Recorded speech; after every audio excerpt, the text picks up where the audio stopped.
US 287.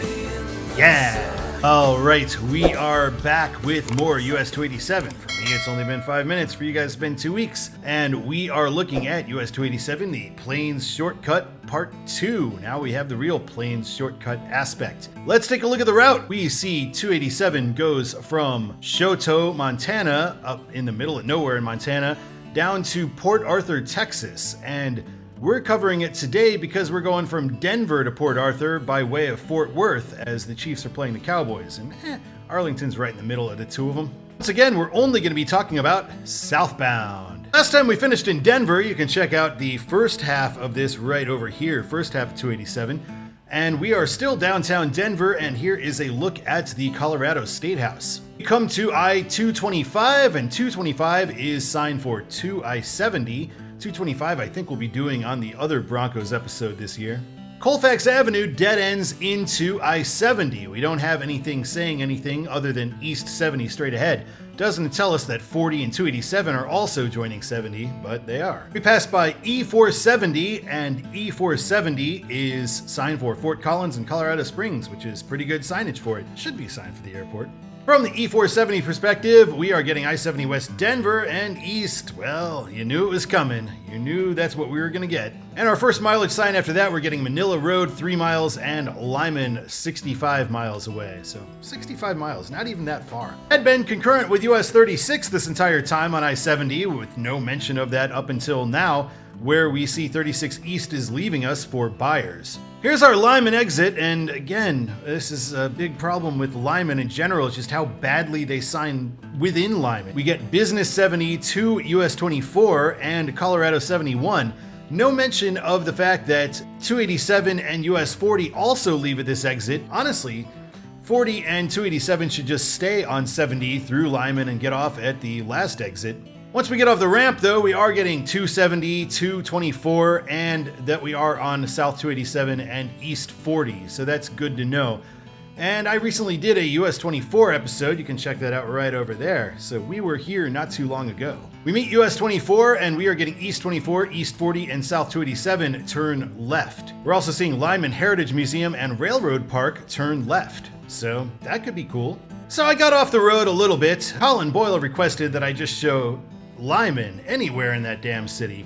So I'm showing this here, and yeah, I mean, we have a lot of fun with Limon in this channel, but again, my beef is not with the fine people of Limon. I'm sure it's a perfectly nice town. I drove through it a couple of times, seemed okay.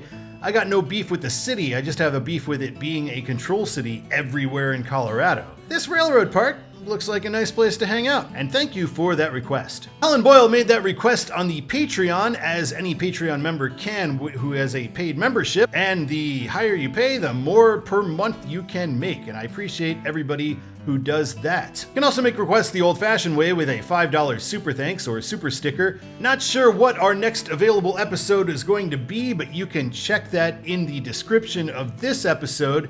And you can also check the post section, or if you're a Patreon member, you can check the wall up there and that'll tell you. And thanks to those of you who do that as well. Olympian Product wanted to see the intersection with D Avenue because it's the fastest route to the Limon public pool. And fun fact, Limon isn't even the county seat of its own county. Hugo is. Hugo has the hospital, I suppose maybe that's why they do. Limon's slightly bigger than Hugo, though I don't know why it wouldn't be the county seat. And thank you for that request. I'm going to continue my theme of trying to say nice things about Limon this time around.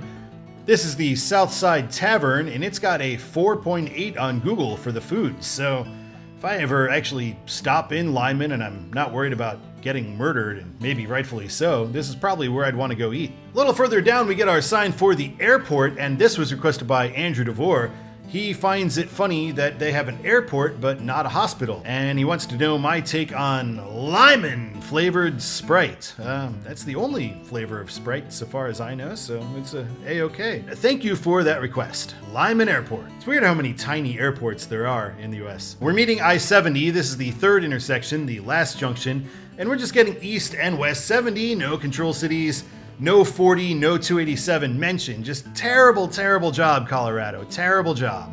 On I-70 itself, we do get 40, 287 signed for Hugo and Kit Carson eastbound. But why don't 40 and 287 just stay on 70? Not sure what I think of Hugo and Kit Carson. Lamar is obviously a lot bigger, but Hugo is the county seat. Kit Carson's kind of more the junction point, but Hugo is the bigger city.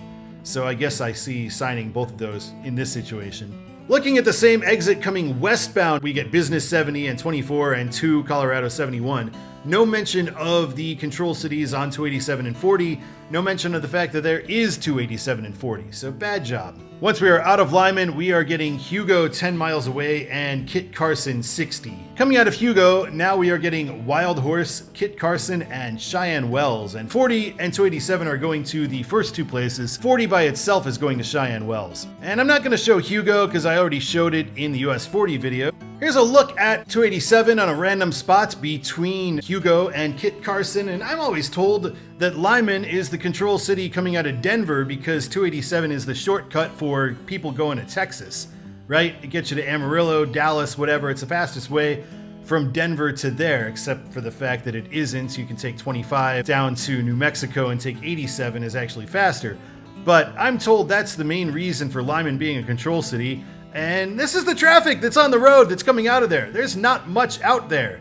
There's not many people driving down in this area. So again, bad job, Colorado DOT. We're in Kit Carson and we are splitting with US 40, and for whatever reason, we are getting Eads as our control city and not Lamar. On our next mileage sign, we're getting Eads 19, Lamar 55. So cool, we'll skip Eads and go right to Lamar.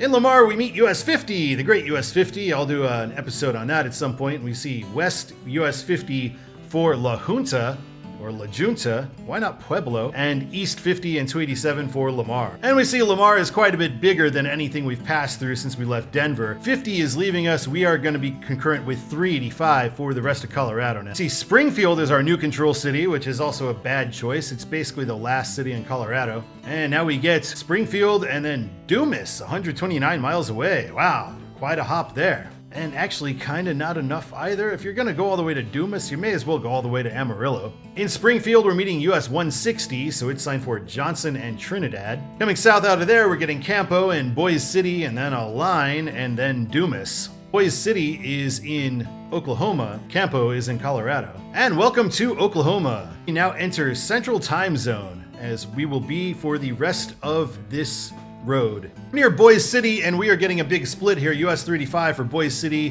287 straight ahead for Amarillo. So now we're skipping Dumas in Oklahoma, and 412 will be joining us, and it is signed for Guyman.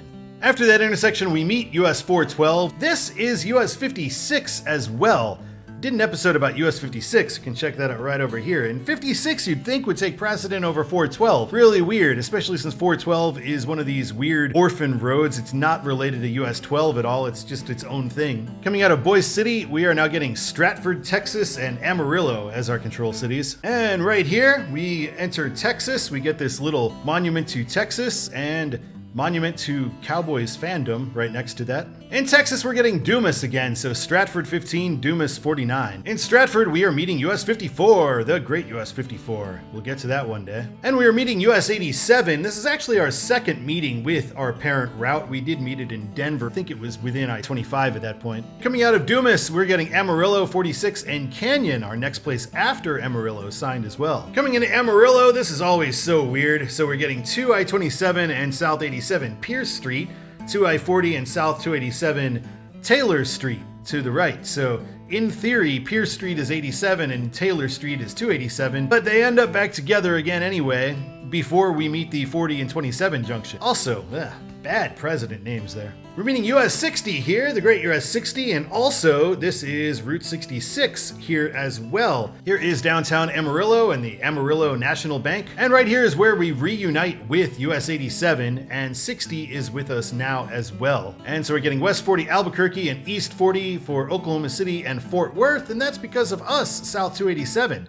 Signing Fort Worth in Amarillo, pretty good swing here. 27 South has 60 and 87 following it for Canyon and Lubbock. We passed by the Big Texan Steak Ranch, which was requested by Olympian Product. because he's gotten a few stakes there over the years. I've never actually stopped there. If I'm ever in Amarillo another time, I might have to give that a try. And thank you for that request. On the edge of town now, we're getting 287 south for Fort Worth. So Fort Worth, pretty good swing here. I knew it was a good swing, but I didn't know it was that good. Fort Worth, 328 miles away. Wow. 328 miles, and we're still in North Texas at that point. That's just how big Texas is. Childress is our secondary control, 106 miles away. Here we are in Childress, and we are meeting US 62, which I recently did an episode about, but I think I am all out of links. 287 continues straight. Coming out of Childress, our control city was Vernon, and now we're getting East 70 and South 287 for Frederick and Wichita Falls, West 70 for Vernon and Paducah. So Wichita Falls, fairly big city along the way, but Fort Worth,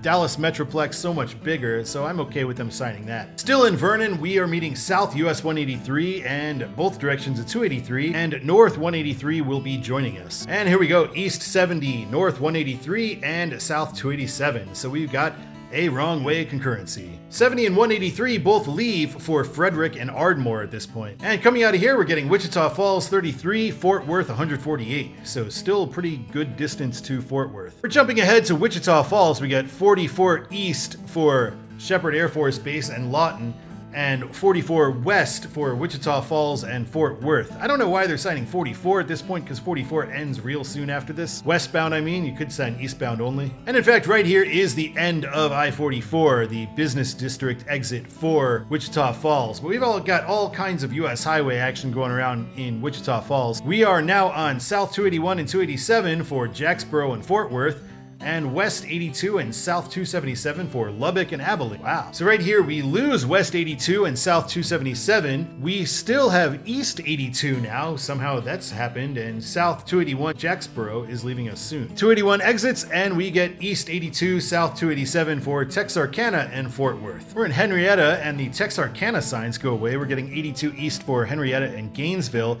287 now south for Bowie and Fort Worth. So Fort Worth holds up.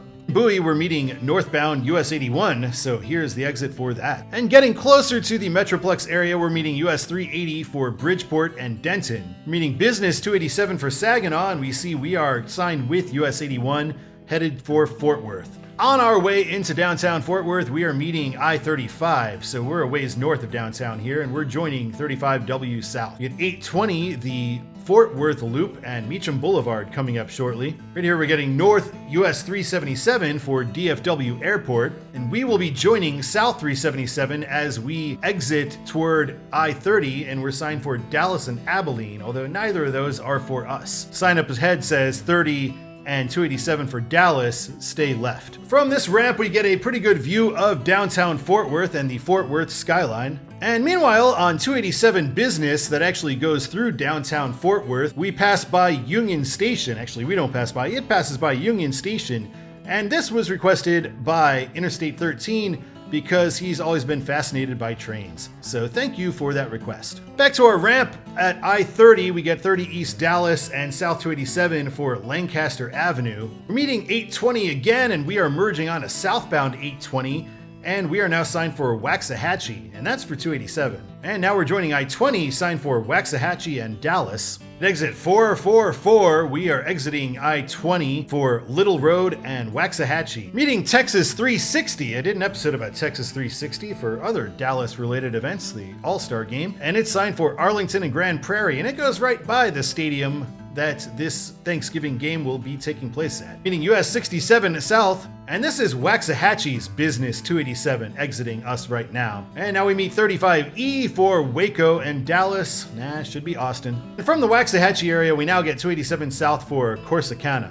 US 77 is going to be entering central Waxahachie, so it is signed for that. 87 is going to be joining I-45 South for Corsicana, and that is not mentioned on this sign.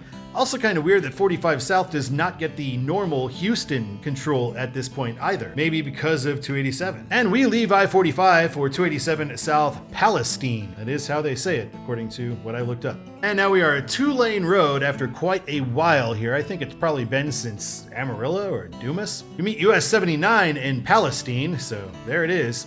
And we're also meeting US 84 in Palestine as well. We're briefly concurrent with 84 in Palestine, but now it goes its own way. Next up, we are getting Elkhart and Crockett as our control city. I'm always confused by these East Texas towns. Getting Groveton and now Beaumont. So Beaumont quite a ways away, and Beaumont both far and probably could have been our main control city a little earlier. Meeting US 59 in Corrigan, but there is no sign for US 59 here for some reason. And now in Woodville, we are going to join with US 69 and continue with that until we die. I don't know why 287 doesn't just end here. It seems like maybe it should, but we'll be concurrent with 69 for the rest of our existence.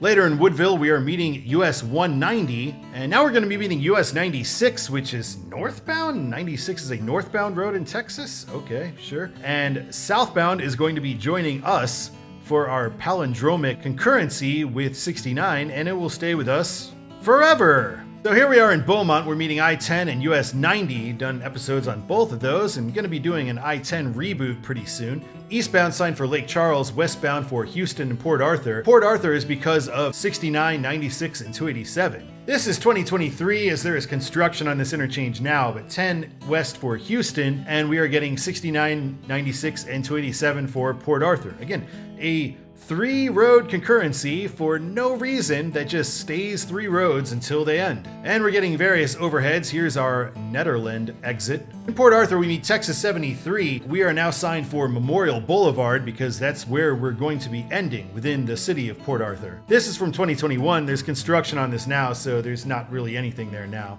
And now we're in Port Arthur. We get this US 69, 96, and 287 shield, and that stoplight is right where we end. So why there's no end sign on that, I have no idea. And you can go back to 2008 Street View and there's no end on that sign ever. So either they just forgot to put that on there, or it got stolen or fell off sometime more than 15 years ago and they haven't replaced it.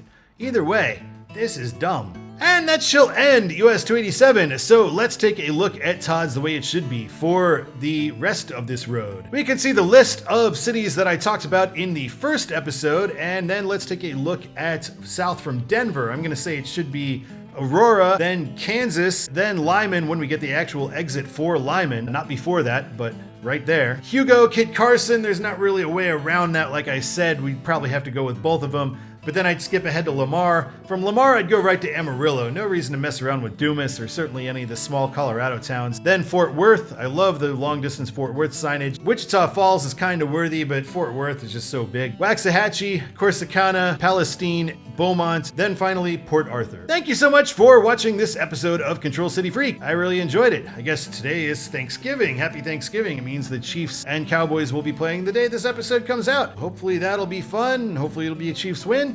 And thank you for watching this. I'm always thankful for all of you. And until next time, my name is Todd, and keep on trucking.